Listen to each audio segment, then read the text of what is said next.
देवर भाग भाग कर मेरे सारे काम करता, मैं भी उसको खुश रखती। एक दिन मैंने उसे कपड़े इस्त्री करने को बोला तो कहने लगा, भाभी इसके लिए तो टैक्स लगेगा और फाइन भी जमा करवानी पड़ेगी। मैंने सोचा रात होगी तो देख लूंगी, लेकिन जैसे ही रात हुई तो मेरे तो होश ही उड़ गए जब देवर स्त्री किए हुए कपड़े अलमारी में लटका हुए बोला, चले भाभी।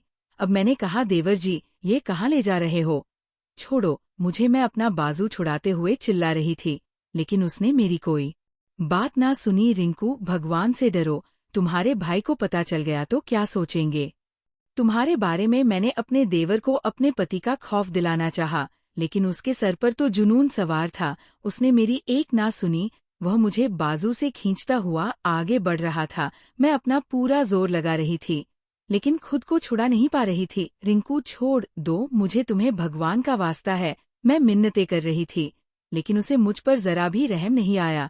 वह मुझे खींचकर कमरे की तरफ ले जा रहा था। खौफ से मेरा पूरा जिस्म कांप रहा था, दिल धक धक कर रहा था। आज तो मेरा पति घर पर नहीं था, और फिर मेरे देवर ने मुझे कमरे में धकेल दिया, दरवाजा बंद कर दिया। मैं फटी फटी निगाहों से देवर की तरफ देख रही थी, जो अब सुर्ख लाल आंखें लिए मेरी तरफ बढ़ रहा था। मैं फिर से रोने लगी, मुझे जाने दो प्लीज, मैं।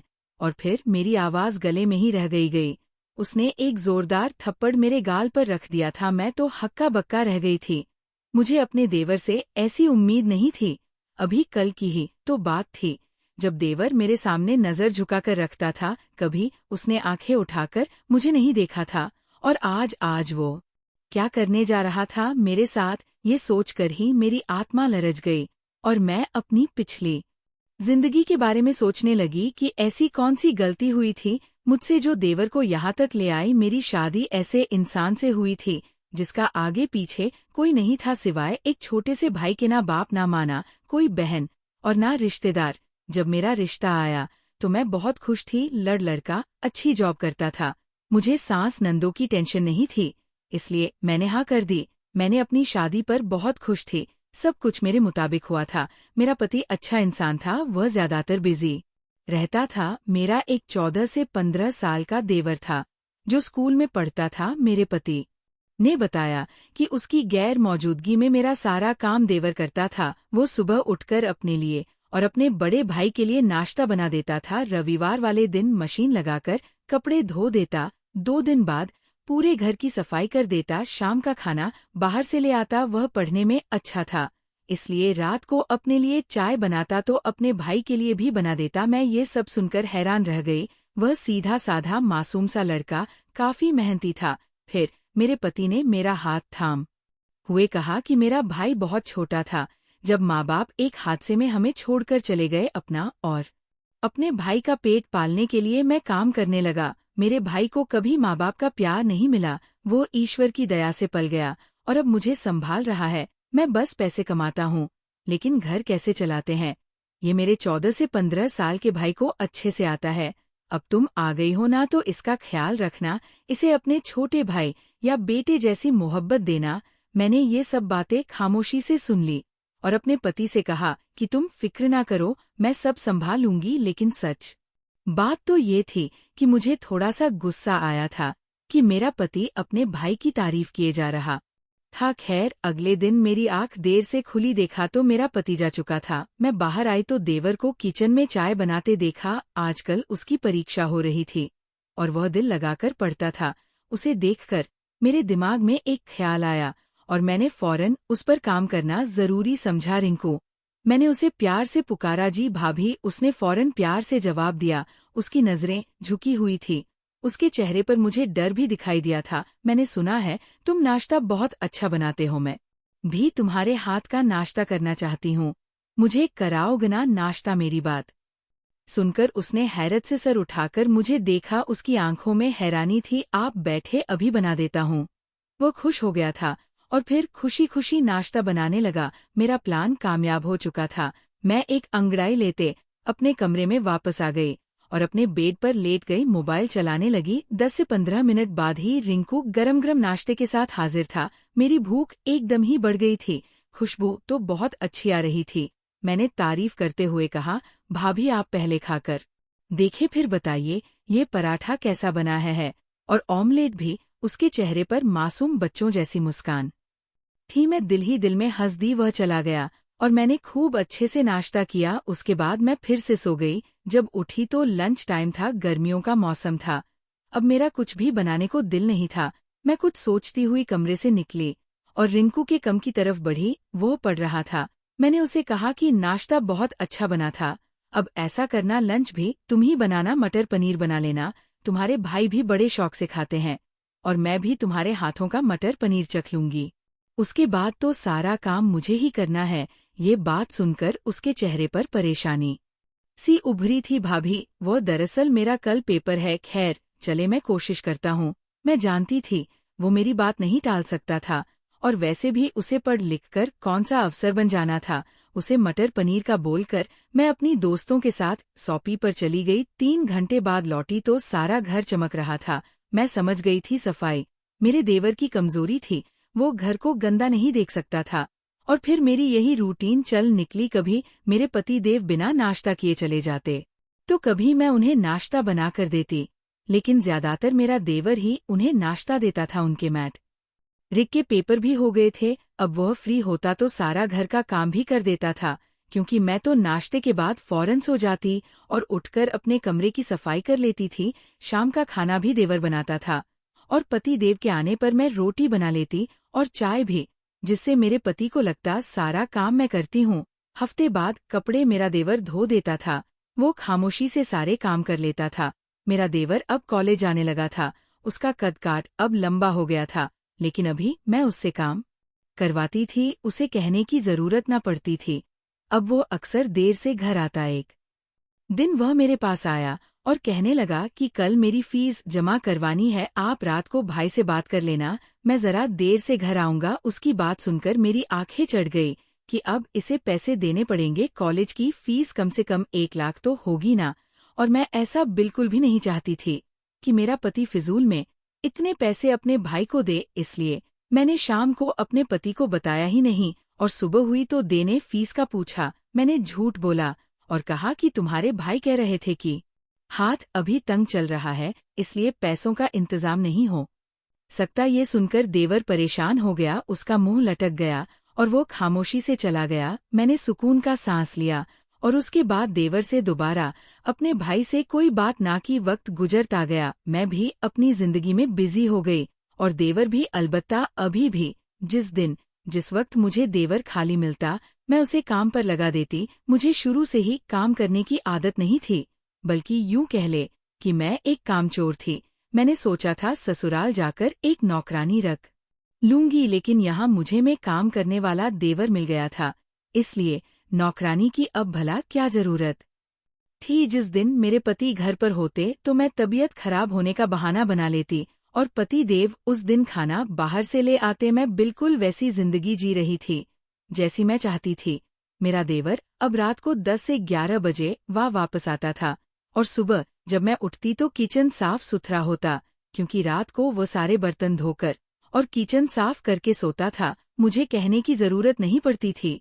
एक दिन मेरे पति ने देवर से पूछ ही लिया कि तुम रात देर तक कहाँ रहते हो। उस पर देवर ने कहा कि मैं ट्यूशन पढ़ाता हूँ। देवर ने सपाट के अंदाज में जवाब दिया और चला गया। पहले तो मैं डर गई कि कहीं देवर फीस का जिक्र ना कर दे, क्योंकि देवर के नाम पर मैं अक्सर अपने पति से पैसे लेती थी। वक्त गुजरता गया, देवर बड़ा हो चुका था। वो किसी काम के सिलसिले में शहर से बाहर चला गया और वह 2 महीने मैंने किस मुश्किल से गुजारी थी ये मैं नहीं जानती थी। मुझे पूरे घर का काम करना पड़ता था, जो मुझसे होता नहीं था। मेरे तो जैसे होश ठिकाने आ गए थे। देवर अपने घर को जाने कैसे संभाल रखा था, हर चीज परफेक्ट होती थी। अब हर जगह बर्तन बिखरे रहते थे। वक्त यूं ही पर लगाकर उड़ गया। देवर लंबे समय के लिए घर से गायब हो गया। कभी कभार देवर से फोन पर बात हो जाती तो कहता, भाभी दोस्त के साथ दिल्ली में रहता हूँ, पढ़ाई जैसे ही खत्म होगी वापस आ जाऊंगा। 5 साल बीत गए। पति कभी कभार उससे जाकर मिलाता था और फिर एक दिन देवर वापस आ गया। मैं पहली बार उसके घर आने पर खुश हुई थी। मैंने उसकी खूब भगत की अच्छा खाना खिलाया और उसका हर तरह से ख्याल रखा। देवर भी बहुत खुश नजर आ रहा था। वो पहले से काफी निखर गया था। शाम हुई तो मैंने देखा देवर अपने कपड़े इस्त्री कर रहा था। मैंने उससे कहा कि मेरी तबीयत ठीक नहीं है, आज तुम अपने भाई के सभी कपड़े इस्त्री कर दो। देवर ने ये बात सुनी और कहा कि भाभी, इस काम के लिए तो आज टैक्स लगेगा और फाइन भी जमा करवानी होगी। उसकी बात सुनकर मैं हंस पड़ी। मुझे लगा मजाक कर रहा है, इसलिए मैंने कहा कि ठीक है, मैं टैक्स चुका दूंगी। देवर ने सारे कपड़े इस्त्री कर दिए और फिर जैसे ही शाम हुई तो मुझे अंदाजा नहीं था कि ये मेरी जिंदगी की सबसे खौफनाक रात बनने वाली थी। शाम होते ही देवर मेरे कमरे में आया और कहा कि चले भाभी फाइन जमा करवाए। वह काफी गंभीर था, लेकिन मुझे हैरत हुई कि किस फाइन की बात कर रहा था। देवर जी, कौन सी फाइन? मैंने हैरान होते हुए पूछा।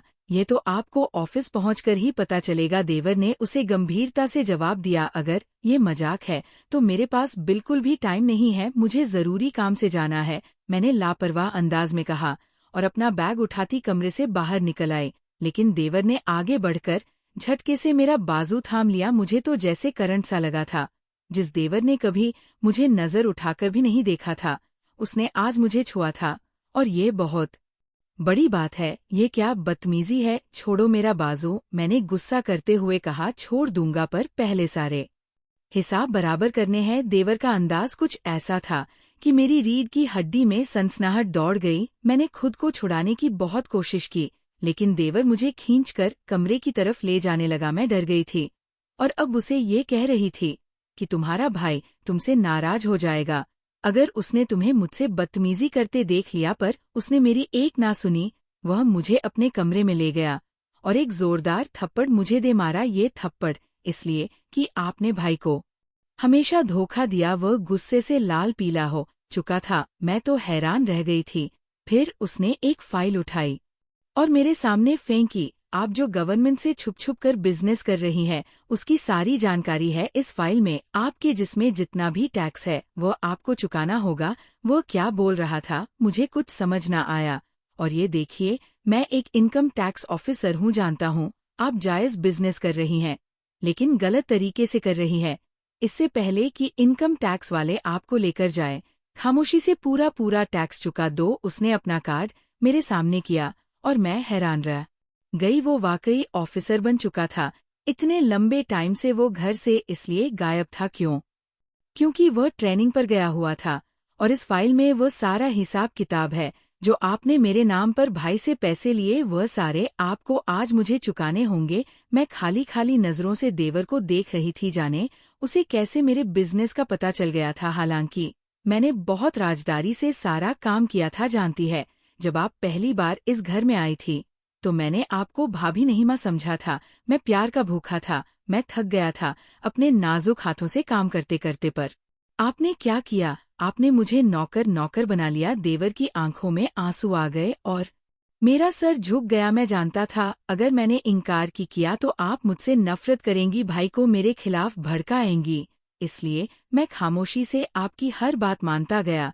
यह कैसा आईना दिखा रहा था वो आज मुझे। मैं तो जैसे जमीन में गड़ गई थी। आप चाहती तो मैं नौकरानी रख लेता, पर नहीं, आपको मुफ्त में सब मिल रहा था। खैर, यह वक्त इन बातों का नहीं है। मेरे ऑफिस वालों ने ये फाइल मुझे दी है। वह आपको गिरफ्तार करना चाहते हैं।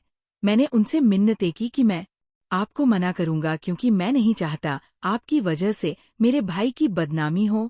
और यह सुनते ही मैं फूट फूट कर रो दी। जाने क्यों मैं पत्थर दिल बन गई थी।